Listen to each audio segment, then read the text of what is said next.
I'm ready.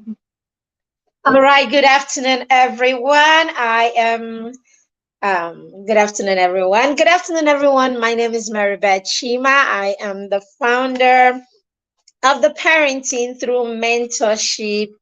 Oh, what did I? Okay. So, welcome. I'm the founder of the Parenting Through Mentorship community and PTM resources. This is the Skill Up Your Child show. We do this every Monday at 1 p.m. Who is with me? If you are in the house, can you please say something? Let me know that I have got some company with me. If you are here, please say something in the background. All right, where are you watching me from? Are you on Facebook? Are you on YouTube? Whichever one, whichever platform you're watching me from, do say so. And thank you for joining me. If you're on YouTube and you have not subscribed to our channel, this is a good time to do so. All right, just subscribe, hit the subscribe button, and remember to hit on the bell so that you get notification every time we go live. If you're on Facebook, is there someone who needs to be on the stream right now? Is there someone who should catch this show right now? Why don't you go ahead and tag them so that they can join us on this live show where we bring you skills that you can incorporate into your parenting straight up. You take these skills, you apply it in your parenting, and you can work with your child on this skill for the entire week. That is the whole idea of the Skill Up Show. The Skill Up Show is for parents who have young children and preteens. But hey, I always say you don't necessarily, it doesn't, it's not limited to those people. If you're a parent of a toddler, then hey, you should know something about programming, and you should know by now that programming is very key in parenting. So you might as well start, setting the stage for all that we're teaching you right now. Okay, you might as well just load up your toolbox, right? To load up your parenting toolbox so that when you come to that time where you're raising children who are 7, 8, 10, 12, 13 years old, then you do not have to struggle because you have all the tools that you need to equip them because you have equipped yourself. All right. And then, of course, if you're a parent of a teenager, why not? Some of us have teenagers that still need to be supported. Of course, they still need to be supported. Some of us have teenagers who have some gaps in their skills. And hey, this comes in, and you can use this and apply straight up. If you are here, say something in the comments so that I know that I have got company and who is with me. I can see some people are joining. So let's just give a few minutes while you tag your friends that need to be here. And I see if I can tag a few people to join us right away. All right, it's the Skill Up Show, and today we are looking at how you can teach your child excellence. All right, how you can introduce how to teach your child excellence as a skill. We started last week on this same topic, and that was part one. Today we will be looking at the part two, and in today's class we welcome Alex. Good to have you. In today's class we will be looking at how you can help your child develop academic excellence. So we will be talking about academic excellence today. I think it's something that every parent should be interested in. So why don't you go ahead and invite someone who needs to be here? Share the link on YouTube, okay, with a friend that needs to be here. If you're on Facebook, tag someone so that they can join us here. Christabel, are you here? Can you tag as many people as possible so that we can have more people join us, because we need more people to know or to equip themselves to, so that they can support their preteens and teenagers, their young children effectively. All right. So what do we do? Why is the need? I mean, we talked about this last week. Why do we need academic, or why do we need excellence at all? And then what is the difference between excellence and perfection? Now, there is a thin line between excellence and perfection. And if you don't understand this line as a parent, you may be heaping too many expectations or too much expectations on your children. Now, it is your ability to differentiate between excellence and perfection that makes you that allows you put a cap on your expectations, or the expectations you have on your children. Maybe not exactly put a cap on it, but at least be reasonable with your expectations. Why don't I give you 1 minute to invite or to tag someone who needs to be part of this conversation? And then we'll go ahead and start our live show.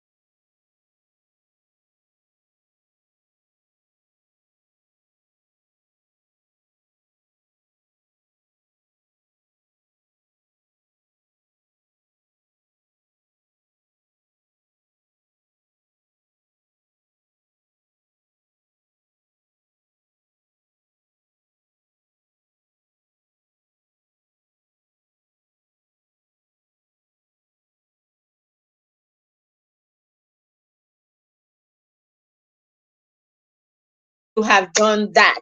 All right. So we're looking at how we can help our children, how we can skill our children up, academically. All right. When I talk about skilling up, I always like to start from the very first phase of our children's life. I like to go back to the cradle, as I put it every time. All right. Because it is the foundation that determines the rest. Okay. Because again, I also say that this show is for parents with young children and preteens. But hey, there is a lot that parents who have toddlers can learn from here. All right. The first thing, or how you resurrect or ignite, right? How you ignite or resurrect academic excellence in your children is something that has to be done right from when your children are as little as possible.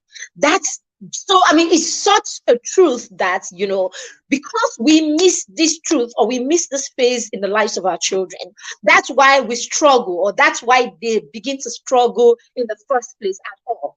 Parents who get this memo early, parents who key into, or who put this as a vision, or begin to put this or see this as a goal from the beginning, usually would not struggle with excellence, especially in their academics. All right. So what you do from the beginning is that you put academic excellence as a goal in your parenting.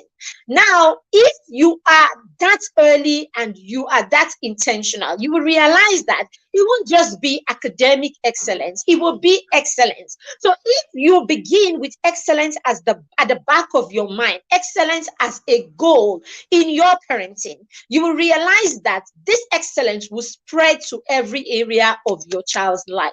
How do you begin with programming? How do you program excellence in the life of your children? It starts right from the cradle. If you understand that whole thing about your children coming, with nothing. All right. If you understand the concept of your children coming with a clean slate, tabula rasa, and they come and pluck to you and begin to learn from you. So it starts with stimulating your environment in straight, in straight terms. How do you stimulate your environment? You make your environment rich in learning. Okay, so it starts with the ambience in your home. How have you structured your home in a way that a child in that home just wants to learn? How have you structured your home in a way that learning is flowing? Thank you very much. Thank you for being here. Hi, Chidima, I see you.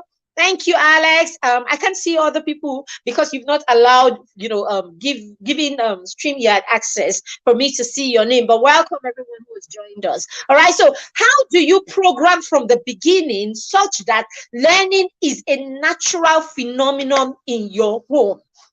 That's it. That's what programming is about. What do you want to see in that child? What do you want your child to see as normal? What do you want to be an everyday activity in your home? What do you want your children to simply just slide into as normal? What it is that you want to see is what you begin to program into their environment. All right. So what is the language? What are the sounds that your children hear at home? What is the language that your children hear at home? When your children play, what kind of resources do they play with? What is available to them in the environment where they are growing? That is how you program academic excellence. All right. So let me give you two tips on how you can, how you can start at that stage to program academic excellence in your children. All right, you must learn to speak in rich language and to talk about the things that you want to see in your children from that phase. Okay, you must learn to communicate with your child right from when your child is that little. So for everything you are doing for or with your child, you must be a vocal parent. You must be vocal when you are raising little children. So you want to change your child's diaper. Can you go ahead and speak to the child about what you are doing? What you are doing is you are programming this child for learning. You're programming the child for learning because, as we said, when children come, they come like an empty slate. And so it is the language in your environment. It is the content of that language in your environment. It is what Okay, it is what you are doing or what you are saying in that environment that will become the norm to your child. And so this is how your child will see, this is how your child will pick learning. Okay, if you structure, if right from when your children are that little, you make learning seem like what they can achieve only when they are in a particular environment or only when they leave home, then your children do not see home as a place for learning. No wonder they are constantly telling you, my teacher said no. But if your children see you from the beginning as their teacher, if they see you as their teacher, you will realize that they will go to school and they will also say to their teacher, oh, my mom says so, or my dad says so. Okay, so yes, if you want to raise children, or if you want to teach your children how to be excellent academically, then you must prepare the stage for learning in your home, right? I just gave you one tip. I said begin to talk to your toddler. If you're a toddler parent, talk to your toddler about everything you are doing. All right, so you want to go make lunch for the child. Say to the child, okay, I know you're hungry right now. Okay, why don't you just lie here while mommy goes in to make you something quickly? Okay, or do you want to come with mommy? You are carrying the child, or the child cannot walk, but do you want to come with mommy? Okay, why don't we go into the kitchen and fix something for you to eat if that is safe for the child? But whatever it is that you want to do, just communicate with your child, okay? And don't be afraid to use the right terms, okay? Even if you have to use photosynthesis to speak to your child, tell the child photosynthesis. Don't tell the child, let's do that thing that turns green. No. Speak in the right vocabulary. Don't worry, there is no word that is too hard. All right, there is no word. Program your children to be comfortable with learning. Program them, okay? Program them with all those big words. It is not. When we say age appropriate language, now we're not talking about terms that are terms, right? We're not talking about you using the right terms. We're talking about the way, the context in which you're teaching it to your child. All right, if you bring it in a way that that is too complex for your child, the child will not understand. But when it comes to naming things, naming things what they are, okay, name it what it is and explain to the child what in the way that the child will understand it. So that's the first thing you want to do, okay? The second thing you want to do in your home is you want to give your little child access, right, for their natural instincts. You want to give them access, you want to give them a platform, an environment where you allow their natural instinct to come to play. Okay, so you would have to work on using the word no as little as possible. Okay, you have to look for ways that you can replace that word no with any other way that you can replace the word no. Okay, so your child wants to do something, okay? Your child wants to do something that you don't want the child to do, okay? Instead of saying no, you want to say something like, okay, sweetie, I need you to think about it. Is that the best thing to do right now? Okay? I need you to think about what you're about to do right now. Do you think that's the best thing to do right now? Or, hey, honey, why don't we try this another way? As opposed to, no, don't do this and all that. So you want to reduce the amount of time that you say no to your children. So what am I saying in retrospect is you can say no to your children in many other ways that is in many other ways that allow your children reason, okay, allow your children understand the reason for the no, rather than use the word no a lot. Many of us would not even explain or do anything. We just simply say no. Move away from that place. No. Come on, this is no, no, no, no, no, no. The children do not know why you're saying no. All right, so that's the second thing you need to do. You need to use no as less as possible, while you allow your children, express their natural instinct towards things. Now, I'm not saying you should make your children be unsafe or you put them in place of danger. What I'm trying to say is, of course, as a toddler parent, you should know by now that the first thing you want to do is to make sure that your environment is safe. Okay, make your environment safe and allow your children express themselves. Allow their natural instincts to come to play. Yes, allow their natural instinct to come to play, while you ensure that you are watching them and ensure that they are safe. And then you let them explain to you, or let them put them in a way where they begin to explain to you, or they see the reason behind their actions or inactions. Okay, I don't know if I put that right, but basically, even for your 2-year-old, you want to say to your 2-year-old, hey, sweetie, do you want to let mommy understand why you think you should do this right now? The child may not have the vocabulary, but what are you doing? You are programming. Okay, child may not have the vocabulary to say to you, oh, mommy, I'm doing this because of this. But hey, you're asking questions, and you are, in fact, you could even insinuate what the child is trying to say, So they are laughing, and they are probably, oh, are you trying to say to me that you like jumping? That's why you are standing on that chair right now. But sweetie, I need to look at this. How about if you jump from that place and you get injured? Would you like that?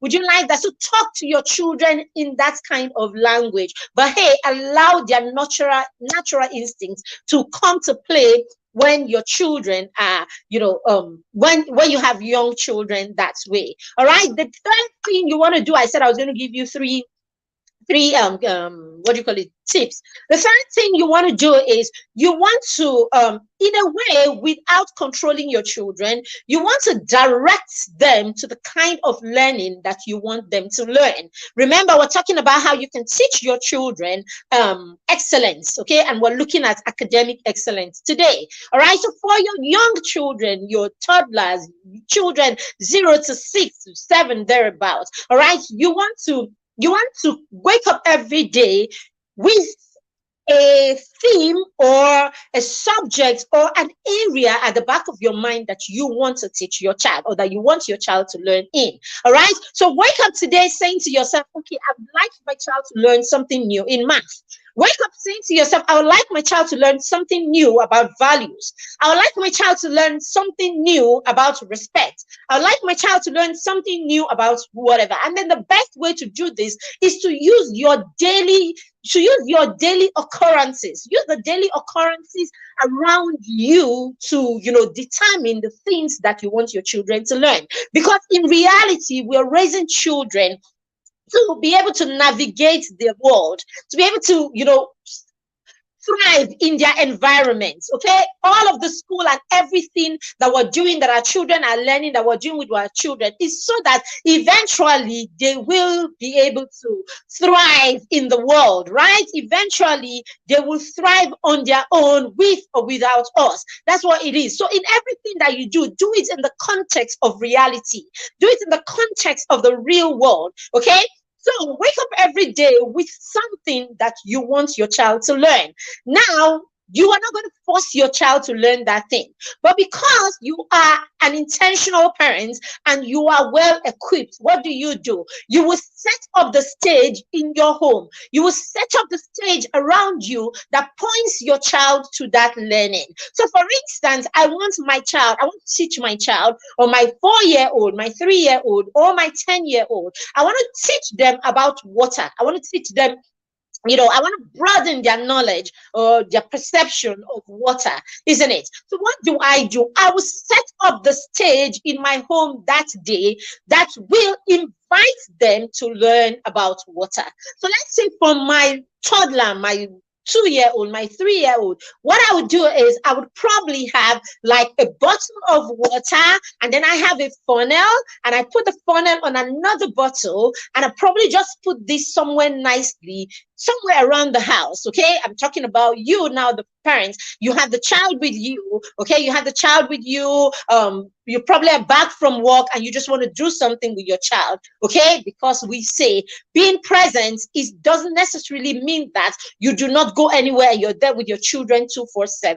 Okay, being present for your children simply means that you are making time to spend with them every day, even if that time doesn't have to be a whole hour, even if that time is just 20 minutes. Now, for that 20 minutes that you are spending with your child, with your toddler, with your child of school age, or with your preteen, what is the content that you are bringing to that 20 minutes that you're going to be working with your child? So yes, for a young parent, or for a parent of a young child, this could just be it. Okay, so you just set this up. So you have a bottle, you have another empty bottle, you have a funnel right there, just anything interesting that will call the child's attention to that. All right, so basically, if you have this set up somewhere, I promise you, your child will naturally, even for your 2-year-old or 1-year-old, the child will naturally, because the child by nature is curious, the child will naturally move towards that thing, okay? And then, voila, you now have the opportunity. Hey, this is so whatever it is that you want to teach the child, whatever you have created or whatever you have put down in that curriculum that you want to use to teach the child about water, whatever it is that day that you have decided to teach the child about water, about water, or whatever reason, then you can get the opportunity to do that. Now, see what has happened. You have set up, right? You have set up your environment for that learning without necessarily forcing the child to learn about that thing. All right, so that's what you're doing. You're set up the environment for that. It's the same thing with if you want to teach a virtue, you want to teach a value, you want to teach something that happened around, something that's happened around. Okay, something happened to their friend, something happened in your home, something happened, you saw something on social media, okay, about people, whatever area it is. It could be you want to teach your child sex education, you want to teach your child about something that you just realize, man, I've not taught my child about this and I want to do it. So what do? Always make sure that you don't just do things without thinking about them. Always prepare to show up for your children every day. As I said, if you're showing up for your children for just 20 minutes, 30 minutes, then prepare for those 20, 30 minutes, okay, so that your conversation kicks off on a note, okay? Yeah, so if it's just to have a conversation about school, because hey, that's what a lot of us do. Every time it's, oh honey, how was school today? Tomorrow, hey honey, how was school today? How was school today, and all of that. Do much more than that, okay? Do much more than that, okay? It's a broken record that we're asking our children how was school today. There's so many other ways that you can get to know how your child is doing. There's so many other ways that you can get your children to talk to you from a deep sense, okay? From a wider range of what's going on in their life. There's so many other ways rather than just that simple question that actually just they can just give. That question doesn't motivate them to tell you more than just superficial things. What happened in school today? Oh, school was fine. My maths teacher came, but the biology teacher didn't come, and yeah, everything was okay. So do you understand? But there are ways that you would ask open-ended questions, or there are ways that you would introduce a subject, or you would introduce a topic, or introduce something that will make your child tell you even much more. And storytelling is an amazing way to do this, okay?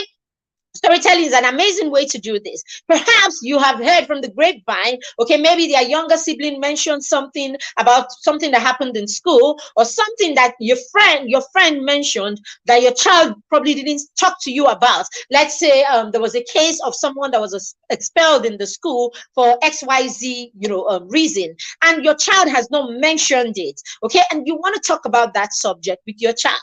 You can begin with a story.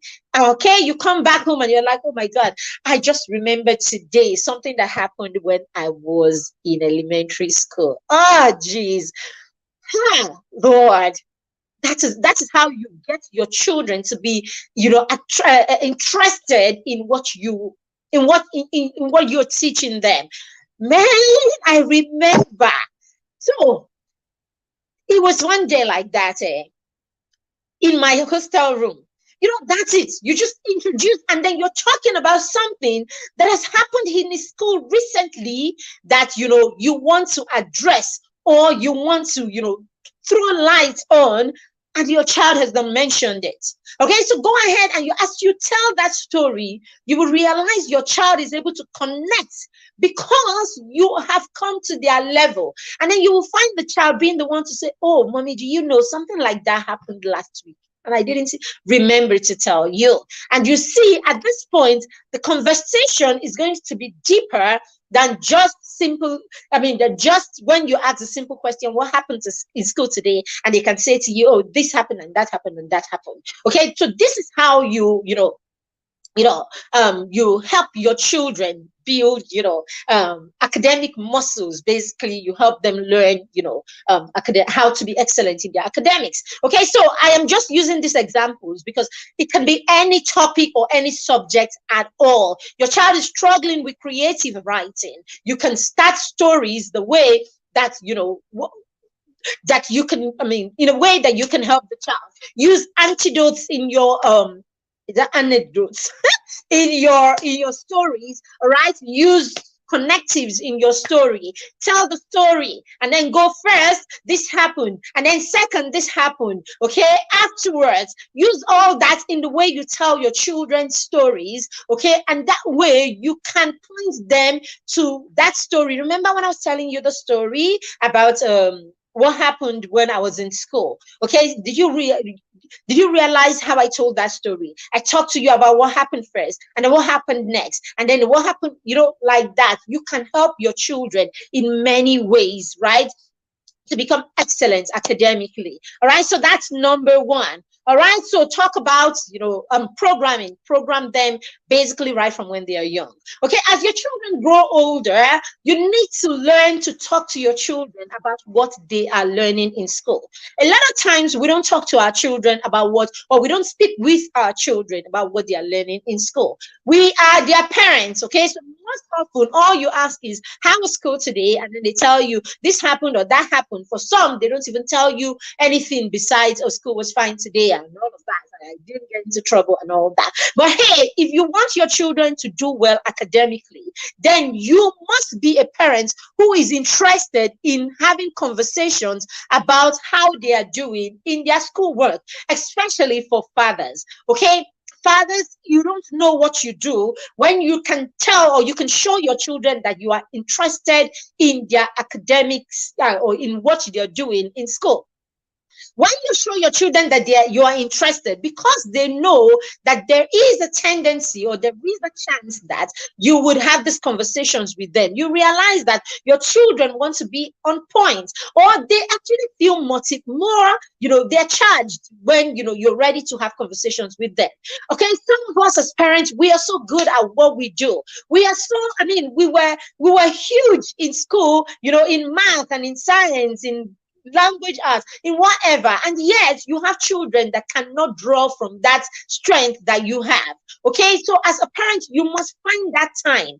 You must find that time where you discuss their schoolwork with your children. How bad, or how bad can it be? Okay, how bad can it be, that you would not know what your 4-year-old, your 8-year-old, your 10, your 12, your 13-year-old is doing in school? Abba, you went to school. Now you must know somehow. And for parents who are not literate, okay, for parents who are not literate, just sit down there and ask and act very, very involved, act very interested. So what have you been doing in school? However you want to put it, even if you are just, so what they do for school? You come tell me what they do. Explain them in the way that me I can understand. Eh? The child is telling you, you're nodding your head. You're nodding your head. You're not a complete. I mean, now there must be something that you can connect to ask him questions after he has finished. So you said that when you mix this, when you mix water and rice, okay, you can see. Ask them questions. Ask them questions based on what they've told you. It tells them that you are interested, and everybody wants to shine. Everybody wants to shine. Everybody wants to show that they know so much when they see someone who is willing to listen to how much they know. Okay, when you do that, your children will be more connected. Number three, extend their learning through art. Art is an amazing way to extend learning, especially for your younger children. Whatever it is that your younger children have learned in school, okay, look for that weekend. There's so much you can do to make these children, sparking fires when it comes to, the academics. Okay, when they come back, weekends, what do we do with our weekends? I mean, we can give our children 1-2 hours of our weekends. Okay, fathers can be really very creative, around these things. What are they learning in school? How about looking at what they are doing in science and trying out one experiment with them? How about looking at what they're doing in geography and try one experiment with them? How about looking at what they're doing in history and extend that history lesson, right, by getting pictures and trying to create, some sort of a board, create a board, or what do they call them now? Create a board, create a log or something like that together. Okay, print pictures and create something that they can do a presentation with. How about that? How about sitting down and doing a research on something that you're doing in history or in social studies? Your children are talking to you about, they're talking to you, or they tell you that they're learning about civil war in Africa. How about sitting down and doing a bit more research with them? Or how about telling them, something, next Saturday, I'm going to tell you, more about civil war in Africa. Hey, fathers, you know so much about these things now. All those things that you used to argue with your friends, that you used to show how, advanced you are in your knowledge. Do you know it can serve your children so much? If these things can serve your children, I bet you, the way you would tell those stories, the depth with which you would tell those stories would definitely stretch beyond what their teachers are teaching them. Do you know why? Because a lot of times when we teach in school, we teach based on, the scheme, okay, for that level for the child. But you do not have boundaries, okay? No scheme is limiting you. So you realize you are telling the stories and you're telling it in a way that extends your child's learning beyond what the child is learning in the classroom. This is how you prepare your children to be academically sound. Okay, and I hope when I talk about academically sound, I am not talking just about your children being able to answer all the questions in physics and chemistry. I'm talking about your children being sound. When people speak with your children, they know that's a sound mind. When your child tries to explain something to someone, the teacher knows that that's a sound mind. When your child is in a conversation or your child is working in a team, the team will know that's a sound mind. Okay, so extend their learning in that way. Talk to them about this subject or these things that you know so much about, okay, and do it in a way. Don't limit yourself, just discuss with these children. You will be amazed at how far these children can take in. Okay, number 4, you want to introduce books into your system. Books, I talked about this last week, and I'm talking about books again this week. This is to tell you that you cannot overemphasize the need for books in your system, or the need for books in raising children who are academically excellent. Okay, have books that connect with what your children are doing in school. Let your children go to school and be in a class, and the teacher is teaching, and they are able to say, oh, I read that in the book that my dad and I read. I read that in a book that my mom got for me. I read that in a book that I read in the library a year ago. Let your children take book as an essential thing in their lives. Okay, you want to make sure that books are a big deal, okay, a big deal in your home. You want to make sure that books are something that you can't do without, and your children cannot do without. And let it not stop there. Let your children see you read those books. Let your children see you. I mean, model these things to your children. Okay, if you are not reading, you're not going to be able to tell your child to read, because hey, children see more than they hear. So yes, as parents, if you don't like to read, you would have to try and read for the sake of your children, because you are raising children and you're trying to raise people who are lifelong learners and people who are academically, excellent. It's very, very key. Okay, the last one I'm going to give you is the last one I'm going to give you, even though I have one or two, I have two more. But hey, the last one I'm going to give you is you need to make sure that your children you need to introduce habits in your home, right? That helps your children create a system where your children are constantly reinforcing, researching, okay, learning, okay, and learning and doing all of these things within a system, okay, or within a structure. All right, don't just leave it to chance that your child reads when they choose to read. Don't leave it to chance. Structure your home in a way that there is a time for different kind of learning. Let it be the time for homework. Let it be the time for research. Okay, let it be the time for studying. Let your children have study timetables. Let your children have time. Let your children have access to materials like maps. Let them have access to atlas and maps, encyclopedia. Have a globe. You should have a globe in your home.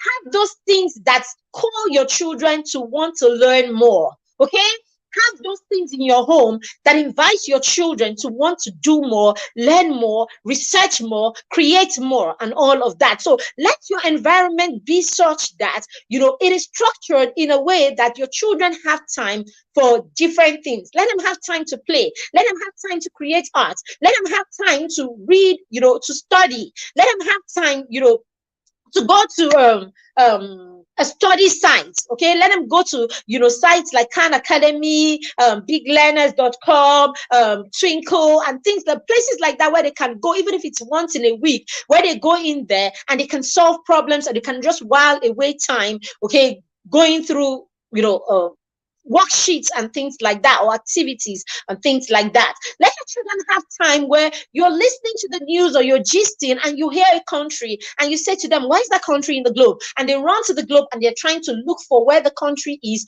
on the globe. Okay, do that. Let your children be conversant with things like maps and atlas and things like that. Have things like that in your home. Let your children have materials around your home, resources like cardboard and A4 papers, crayons and acrylic paints and things like that, where your children can constantly create. You would realize that what they are creating, okay, would be an extension of what they've learned.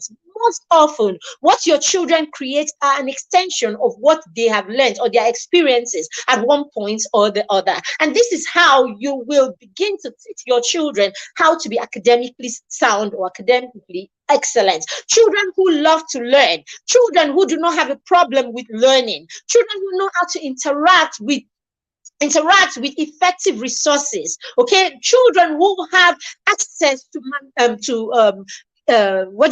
access to resources, right, that help them become effective. When you have this kind of children whose natural instincts have not been curbed or have not been quenched, this kind of children would naturally become lovers of learning. And this is how you can help your child grow into a child who is academically excellent. All that lesson teacher, that is you trying to raise a child that will pass exams. That is not you trying to raise a child who is academically excellent. They are two different things. Okay, when you have those teachers coming in, your children start having lesson teacher from year 2, right from when they are 2 years old, 3, 4, 5, during exams like this. The lesson teacher has to come every day during exam, before exam period, every day to come and revise with them. Even you are afraid of your child's capacity. Okay, You are afraid of your child's capacity, or sorry, you're afraid of your child's ability to do well on their own. So that is why you need to bring someone every time, because even you admit that your child is nothing on their own except with the aid of somebody. If not, especially during exams like this, you would get to the point where you say, okay, someone has helped them, they've learned all this while they've been supported. Now this is the time for them to, go and manifest all that they've learned. But if you have to bring in lesson teacher every day because it's exam period, lesson teacher has to come every day for revision, then it means that even you are not confident about the learner that you have raised in your home, even with all the resources that you have spent, right, to get them to that point. Thank you very much. This is where we would have to stop today. This show is supposed to be as short as possible, 30-40 minutes, and we are out of here. All right. So I think I'm looking through to see if there are any questions. I can't seem to see anyone. Very, very true. Program, that's the word. Exactly, ma'am. Hi, Chidima, I see you. Keep up the good work. Thank you very much. Okay, have you ordered bedtime stories? Oh, sorry. Have you ordered Christmas stories for champions? Christmas stories for champions will blow your mind. That's all I can say to you. That story will get you, that book will get you rolling as a parent, will get your children excited. Okay, it's just 4,000 naira right now. And if you are buying it with our journal, the journal that will help your children on this journey that I'm talking about. You want to raise children who can take initiatives on their own. You want to raise children who can begin to direct themselves, natural instincts and all of that. You want them to keep records of what they are doing. You want children who are conscious of their own learning. Then you need to get that journal. Okay, the journal is filled with affirmation, everyday ginger for your child, sessions where your children can plan, places where your children can write their what do you call it, gratitude for the day. It's just an amazing resource. And hey, in all of this, it is a very, very playful resource that any child can relate to. Someone asked me what age. Your 7-year-old, even you can use that planner. That's the thing about it, the journal. Even you can use the journal. But hey, your kids 7 and above can use the journal on their own. A 6-year-old that is being programmed can also use that journal. So go ahead and, why don't you go ahead and order a copy? Okay. You would see the link. Christabel is going to be sharing the link on how you can get the journal. All you need to do is click on that link and then order a copy for your child. Thank you very much for being here today. I hope you have learned something. Let us know in the comments. If you learned something today, let us know in the comments which of these things you've learned today you're going to take and start applying in your parenting with your young children and your preteens. Remember that the Skill Up show is particularly, our vision is particularly to help you raise skilled young children and preteens, so that by the time they step into their teenage, you already have a teenager that is highly skilled, highly productive, right, and can navigate the world on their own. This is the reason behind this show. We want to help you nurture, we want to help you raise that teenager that is ready for the world. And of course, we want to help you have an amazing parent teenager relationship, because we have realized that the number one reason why parents and their teenagers do not agree is because their teenagers are unskilled. All right. So go ahead, you have it right there. You have the details to order the Skill Up journal and the Christmas stories for champions scrolling right on your screen right now. Thank you for joining us for this session. We do not take